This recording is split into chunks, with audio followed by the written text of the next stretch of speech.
Classic sounds, big names, or series on the acts and the songs that made it beyond Jamaica continues tonight. Jamaica's first dancehall superstar, Yellowman, ushered in a new era in reggae music following Bob Marley's demise.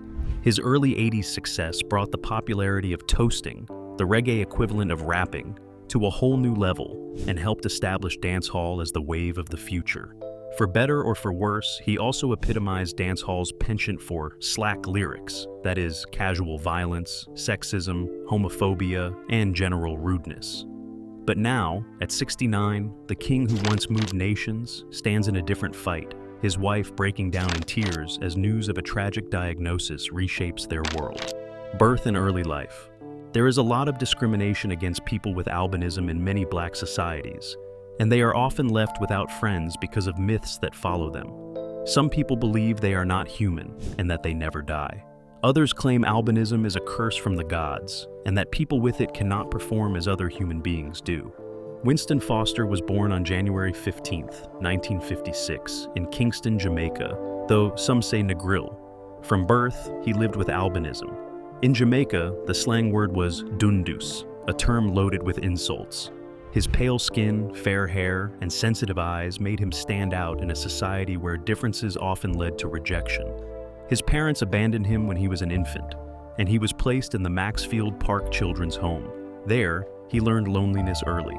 Later, he was moved to Alpha Boys School in Kingston. It was run by Catholic nuns and known for producing musicians such as Tommy McCook and Don Drummond. While many boys learned instruments there, Winston was drawn to Sister Ignatius, a nun who played music through a sound system for the children. That was where he began to practice toasting, a Jamaican form of rapping over rhythms. His voice carried power and rhythm, even while his appearance drew ridicule. Albinism also carries physical challenges. His skin burned easily under the Jamaican sun, and his eyesight suffered under bright lights. He adapted by wearing hats, long sleeves, and seeking shade, but continued performing. His determination grew out of the rejection he had known since birth. Growing up as a dundus meant constant taunts. He was called Ghost, and many avoided him altogether. Winston turned these insults on their heads by joking about his appearance, using humor as a shield. Music became his defense as well. He practiced freestyling at Alpha, writing lines about strength and bravado. By his teenage years, he appeared at small gatherings, performing before crowds that began with doubt but ended with respect. His early life at Alpha Boys School shaped his resilience. Life there was strict, with prayers, chores, and rules, and breaking them brought harsh discipline. Yet, Sister Ignatius encouraged his talent and gave him space to perform. The school taught trades such as tailoring and carpentry, but Winston was devoted to music. Legendary career. In the late 1970s, he began to gain attention. In 1978, he participated in the Tasty Talent Contest and finished second to Nadine Sutherland. The following year, he returned to the competition and won, marking his professional career. Like many DJs in Jamaica, he developed his skill by performing regularly at outdoor sound system dances, often with Aces International. As the 1980s began, he became successful as a recording artist. He worked with producer Henry Junjo Laws and built a strong reputation. After becoming popular across Jamaica in 1981, he became the first dancehall artist to be signed to a major American label when Columbia Records offered him a contract. His first studio album, Mr. Yellowman, came out in 1982. This was followed in 1983 by Zungu Zungu Guzungu Zeng, which brought him quick success. His sexually explicit lyrics in songs such as Mad Over Me, which, like other reggae DJs, spoke openly about his sexual life, led to criticism in the mid-1980s. Yellowman responded, "I never know why they call it slackness. I talk about sex, but it is just what happens behind closed doors. What I talk about is reality." While working with Aces, Yellowman often performed with Vernon "Fathead" Rainford, and the two would later collaborate on recordings. The 1980s were his most active period. He released nearly 20 albums under different labels, including Mr. Yellowman, Duppy or Gunman, Bad Boy Skanking, and Zungu Zungu Guzungu Zeng. In 1983, he appeared in Jamaican dancehall Volcano High Power, alongside performers such as Massive Dread, Josie Wales, Burro Banton, and Ika Mouse. His 1984 album King Yellowman, released under Columbia Records, was poorly received. He had been urged to mix rhythm, blues, and disco into his music, which did not sit well with his dancehall audience. Columbia ended their relationship with him, and he returned to his original style of rhythms and slackness, quickly restoring his career. In 1987, Yellowman found success with his version of Blueberry Hill, which stayed at the top of the Jamaican charts for several weeks. Earlier in the decade, he had met Fats Domino when the American artist visited Jamaica, and Domino gave him a copy of his own version of the song. By the mid-90s, Yellowman began releasing socially conscious songs. Alongside artists like Buju Banton, he reached international recognition. During the early 1980s alone, he had over 40 singles and produced as many as 5 albums each year. In 1994, he released the album Prayer, moving away from the slackness that had defined his earlier work. This album carried a religious theme, which he described as his way of thanking God for his success and surviving life's challenges. Later albums include New York in 2003, Round 1 in 2005, and No More War in 2019. He was also a featured vocalist on the Run DMC track Roots Rap Reggae. He has continued to perform worldwide with his Sagittarius band, touring in countries such as Nigeria, Spain, Peru, Sweden, Italy, Germany, the United Kingdom, France, Kenya, the United States, and Canada. In 2004, he appeared on OPM's album For the Masses. Yellowman has been nominated for the Grammy Award for Best Reggae Album twice. His first nomination came in 1985 for King Yellowman, and his second in 1998 for Freedom of Speech. He was the first dancehall artist to be nominated in that category. The Jamaican government announced that he would receive the Order of Distinction in the officer class in 2018, beating cancer against all odds. In 1982, Yellowman was told by doctors that he had skin cancer. For him, who already lived with the challenges of albinism, the sun in Jamaica had always been dangerous. His skin burned quickly, and scars were pronounced, but not just damage from the sun this time. The doctors found cancer, and it was aggressive. He was only 26 years old when he heard predictions that shook his life. Some doctors gave him no more than 3 years, while others said 6 months. The cancer began on his skin as sores that did not heal, but before long, it had spread inside his body, reaching his jaw. By 1986, the disease had moved into the bones of his lower jaw. What started as pain became unbearable. Eating was painful, talking was difficult, and the swelling changed his face. Tests confirmed that the cancer had spread. He needed surgery without delay. The operation was severe. Surgeons cut into his face and removed part of his lower left jaw to take out the tumor. Pieces of bone and tissue were gone forever. Before this, he had already undergone more minor skin lesion procedures, but this was the most drastic. When the surgery ended, the pain began. His face was swollen, stitches pulled at his skin, and he was left with a permanent change in appearance. Treatment did not end with surgery. He went through radiation or chemotherapy, as was standard at the time. Strong medicines were used to control pain, and antibiotics were used to prevent infection. He became weak and lost weight. Friends remembered him as frail, his face bandaged, sometimes speaking in a whisper, or drinking through straws because chewing was impossible. It was a heavy burden, both physically and emotionally. He had overcome hardship all his life, but cancer seemed to be the most significant test. Still, he kept fighting. His wife, Rosie, stayed by his side and gave him strength. The recovery was long and painful. After the 1986 surgery, doctors watched him closely for signs of return. 6 months passed, then a year. The cancer did not come back right away, and by early 1987, his health began to improve. Healing was not smooth. Infections appeared, pain remained, and he chose not to go through reconstructive surgery. Whether for financial reasons, out of fear, or by his own decision, he accepted the scars. His cheek was hollow, his jawline not equal, his smile altered. It took months to eat solid food again and to speak clearly. Therapy helped him recover speech and strength. The fear of cancer stayed with him. Every ache or sore brought questions of relapse. He leaned on faith, natural remedies, and his own willpower. By 1987, he announced remission. He lived past the limits doctors had set, surviving when they expected him to be gone. From then on, he continued with regular checkups. For someone with albinism, skin cancer remained a constant threat, so hats, sunscreen, and avoiding prolonged exposure to sunlight became essential.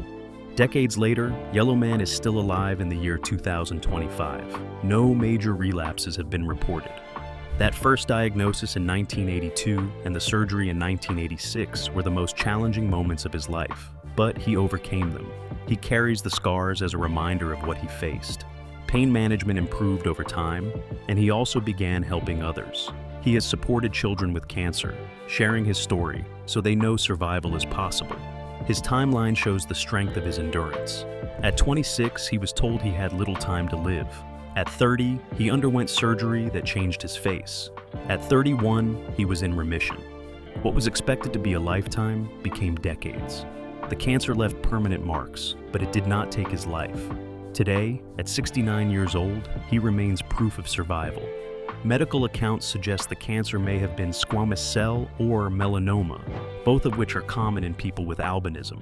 In Jamaica during the 1980s, treatment was basic. Surgeons cut away what they could, even when it meant removing part of the jaw.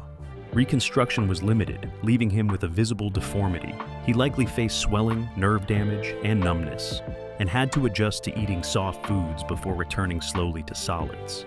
His speech changed but improved with practice. The emotional toll was as heavy as the physical one. Depression was possible, as it is for many survivors, but he continued. In the 1990s, he was restored to full health and could work without support. In later years, reports showed no return of the disease. His story demonstrates the vital importance of early detection, although for him, it had already advanced by the time he was found. Yellowman's cancer story is one of endurance. From the diagnosis in 1982 through the life-saving but devastating surgery in 1986 to remission in 1987, his life has been shaped by survival. He endured pain and permanent scars, but lived through what should have ended his life. He not only survived, he endured and continued forward, marked by the past, but unbroken. A love built on loyalty and family. During his cancer treatment, his wife was by his side, giving him hope in the most difficult time of his life. For many years, he has shared his life with his wife, Rosie. Their marriage has lasted far longer than most relationships in the spotlight. It has never been about attention or drama. It has been steady, strong, and full of small moments that built a lasting life together. Yellowman met Rosie in the late 1970s or early 1980s, just as his music career began. He has not spoken much about how they first met, but what he has said makes it clear she was there from the start, before fame or success. At that time, he was moving through the complicated world of Jamaica's music scene, carrying the weight of rejection, tied to his albinism and his childhood in an orphanage. Rosie came into his life, looked past what others judged him for, and stayed. She was not there for fame, she was there for him. They likely connected through friends or the circles where DJs spent time in Kingston. Yellowman said Rosie was by his side from around 1978, when he began winning talent contests. She became his anchor. In 1986, they married in a simple ceremony. He was 30 years old then, Rosie was close in age, and he had already faced skin cancer, which he was diagnosed with in 1982. Their wedding was a statement of their decision to stand together through whatever came. They have now been married for 39 years as of 2025. Yellowman calls her his queen, and their bond is clear in old photographs, such as one from 1986 where they are with their children Kareem and Krima. Rosie has rarely been in the public eye. She has chosen to stay behind the scenes, caring for the family while he performs and tours.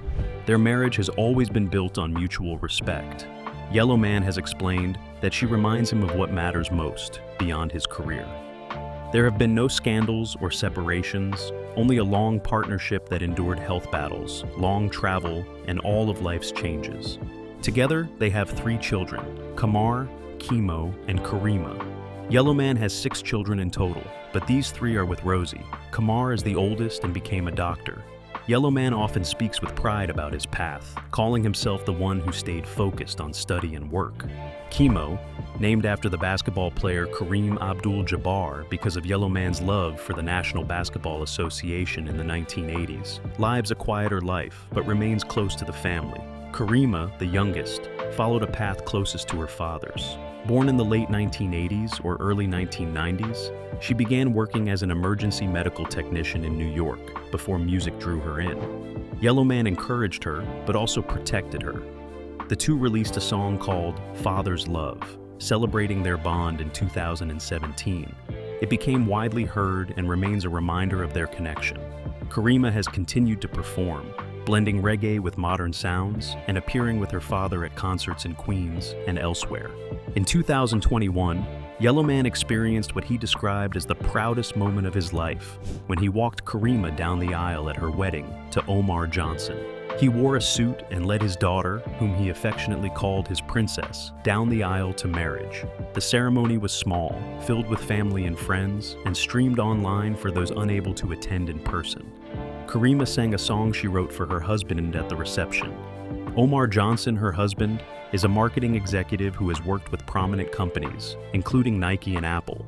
The family played their part in the wedding. A granddaughter carried flowers, and a grandson brought the rings. Rosie was there, standing proud as the mother of the bride. Yellowman told Omar to take care of his daughter, and in his speech, he said he was not truly giving her away because he would always miss her. Throughout the years, Rosie remained by his side during the most difficult times, including his long recovery from cancer. They raised their children between Jamaica and the United States, living in New York for a time to give them better opportunities. Their home life was filled with family dinners, celebrations, and everyday laughter. Yellowman spoke about being present as a father, while Rosie ensured their home stayed steady. Karima has shared memories of growing up with parents who always showed love and taught her and her brothers the importance of work and respect. Over 39 years, they built many memories. They spent quiet vacations together, often in Jamaica, where Rosie helped him protect against the sun due to his albinism. Birthdays were celebrated with family, graduations were marked with pride, and milestones like Kamar becoming a doctor brought him great joy.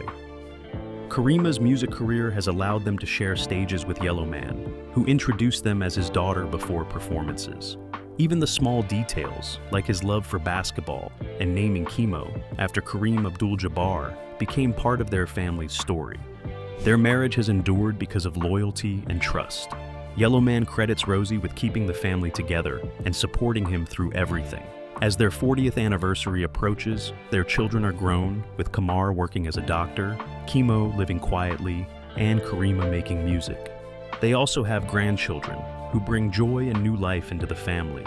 Yellowman and Rosie remain together, sharing the moments that come with age, still holding hands after decades. Their life has not been perfect, but it has been lasting, built on time, respect, and love. Despite having an ideal love life, his life has its controversies, as does his music. What are they? Let's find out. Controversies.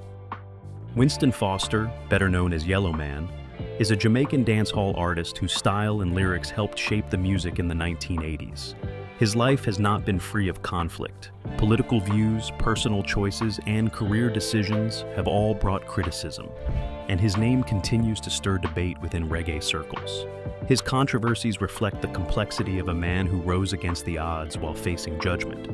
In the 1970s and 1980s, Jamaica was divided between the People's National Party and the Jamaica Labour Party, with violence often breaking out in neighborhoods tied to each side. Musicians were sometimes pressured to take a political stance.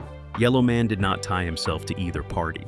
His songs dealt more with survival and humor than politics.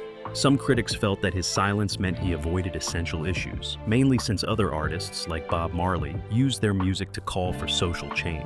In 2009, Yellowman spoke about his frustration with the government, saying they were prejudiced against the ghetto and against artists like him. Supporters of the government pushed back at his comments, saying he was criticizing the same institutions that sometimes supported reggae through cultural programs. For Yellowman, it was less about party politics and more about how the system overlooked poor communities, though some thought his words were not strong enough to bring change. In 1994, his album Prayer showed a shift towards spiritual and social subjects, with the title track giving thanks to God for keeping him alive. Some fans felt he had abandoned the harder edge of dancehall and turned away from Jamaica's political struggles, while others believed it reflected his personal journey. His lyrics never openly promoted violence, but his early style of slackness with crude and provocative content, was often tied to wider arguments about dancehall's effect on Jamaica during tense times. Yellowman's personal life also faced scrutiny. His albinism, which caused him hardship as a child, became part of his public identity.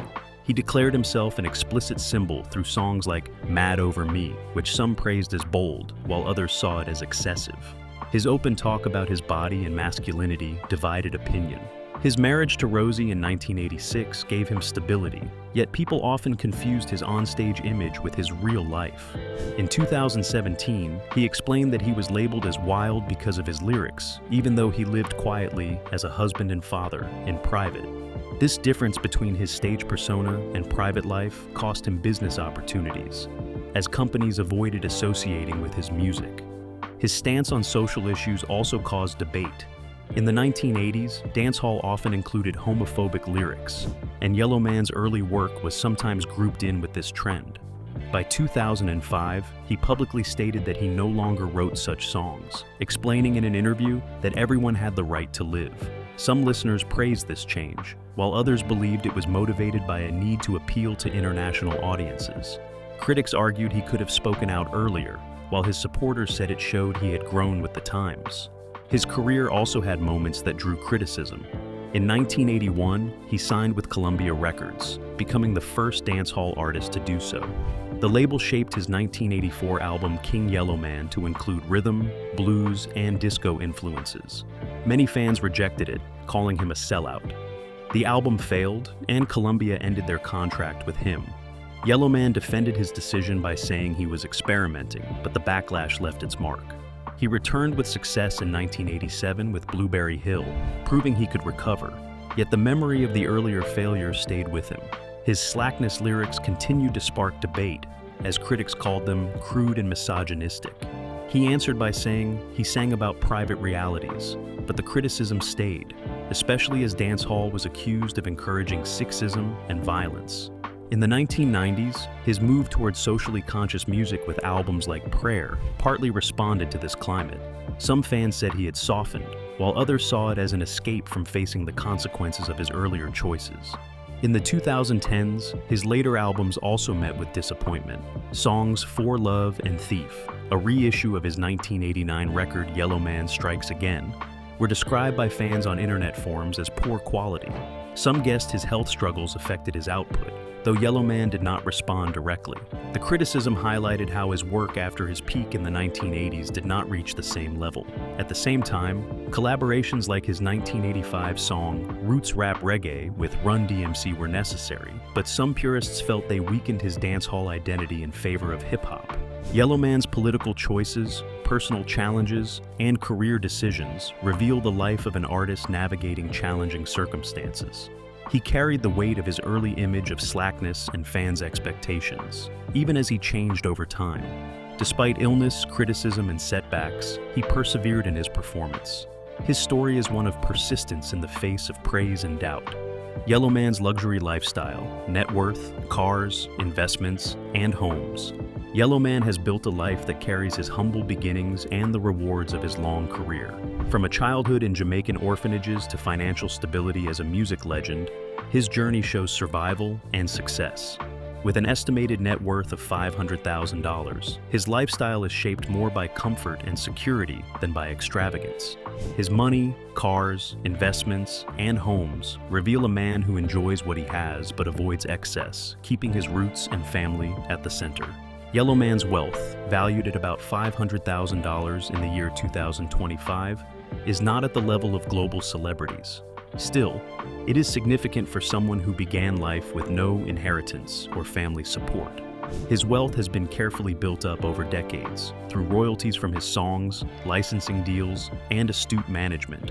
He has often spoken about choosing stability over display, saying that a secure home matters more than owning a luxury car fleet. He grew up with nothing, so having steady wealth is an achievement. Unlike artists who spend on short-lived trends, Yellowman has kept a frugal approach that has helped him hold on to his money despite the health struggles that could have drained it. When it comes to cars, Yellowman has always leaned toward practicality. He has not collected expensive Ferraris or Lamborghinis. Instead, he has chosen simple, reliable vehicles that suit his lifestyle and health needs. His albinism makes long hours in Jamaica's strong sunlight difficult, so tinted SUVs or sturdy sedans have been his choice. A Toyota or a Honda fits the picture, with comfort and durability taking priority over glamour.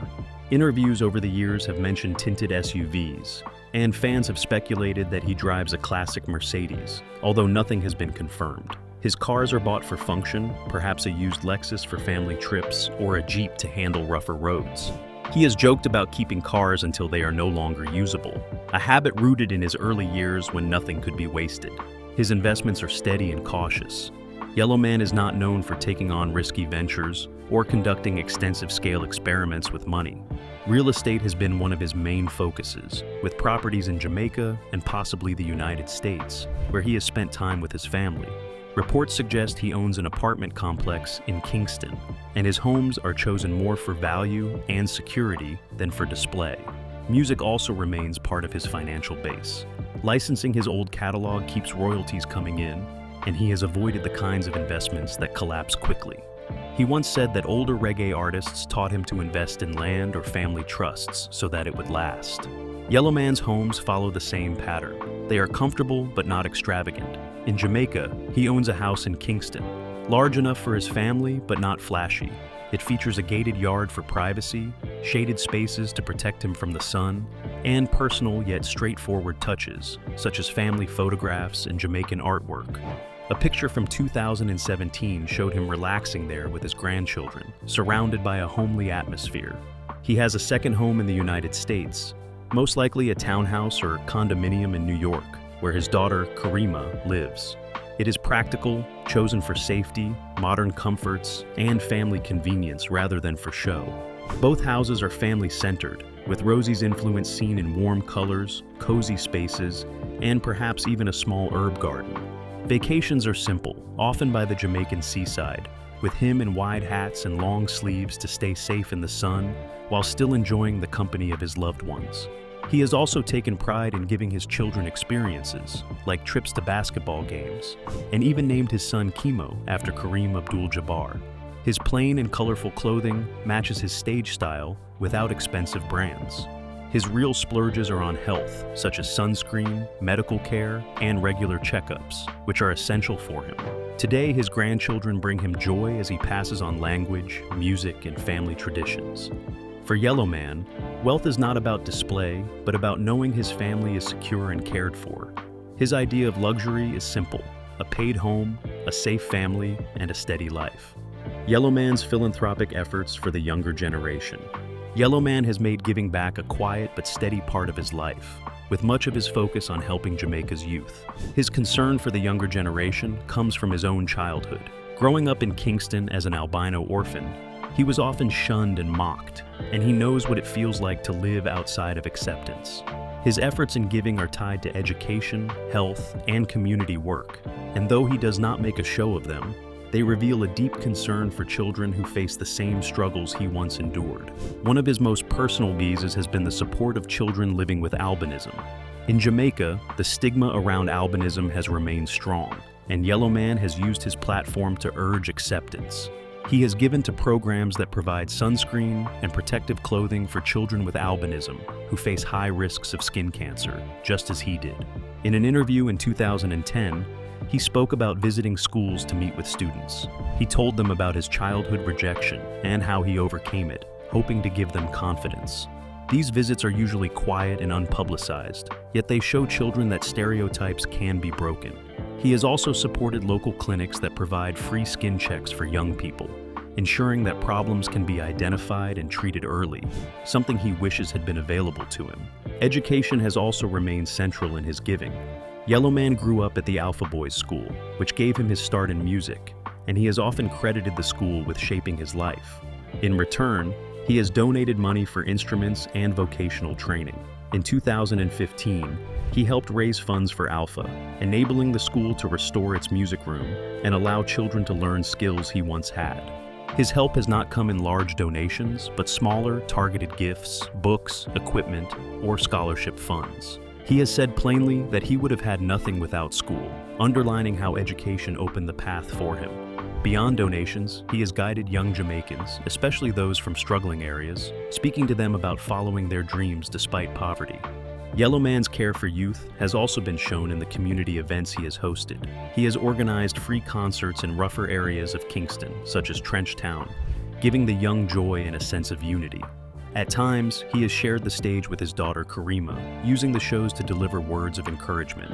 In 2018, he distributed school supplies to children during one of these events, paying for everything himself.